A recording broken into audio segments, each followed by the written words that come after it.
করলেন কি অবস্থা দেখলেন আপনার এলাকার? আজকে এলাকাতে পরিদর্শনে আইছি যে এই গত কয়েকদিনে প্রচুর পরিমাণে বৃষ্টিপাত হয়েছে এলিগে এলাকার বিভিন্ন ক্ষেত নষ্ট হইতেছে।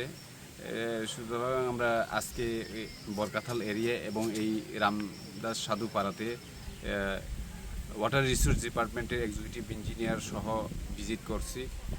দেখলাম প্রচুর ক্ষেত নষ্ট হয়ে গেছে।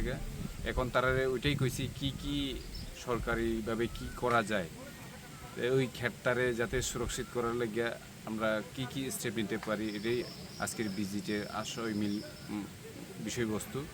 এবং তারা যে ইন্টারিম রিলিফ যাতে ওই যে ক্ষেতগুলি নষ্ট হইতেছে জলের লেগে এটারে কীভাবে তাড়াতাড়ি বন্ধ করা যায় ওইটার ব্যবস্থা করার লেগে কইছি।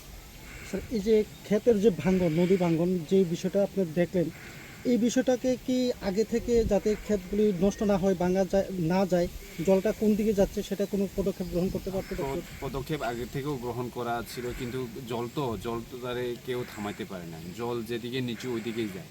তো এবার বৃষ্টির পরিমাণ এই প্রথম মাসেই প্রচুর বৃষ্টি হয়ে গেছে এলিগা জল বিভিন্ন জায়গা দিয়ে ডাইভার্ট হয়ে যাইতেছে। সুতরাং ওই ডাইভার্ট হওয়ানে ক্ষেতগুলি ভাঙে যাইতেছে, ওইটাই এখন মূল সমস্যা। আপনার পরিদর্শনে দেখলেন মোট কত পরিমাণ ধানের জমি নষ্ট হয়েছে? কমসে কম 7-8 কানি তো আপাতত নষ্ট হয়ে গেছে। এখন তো শুধু বর্ষা শুরু মাত্র, কিন্তু আগামী যে 3-4 মাস যে বর্ষা থাকবো ওই সময় যে এলাকার কী পরিস্থিতি হয়ে লেগে আমরা খুবই চিন্তিত।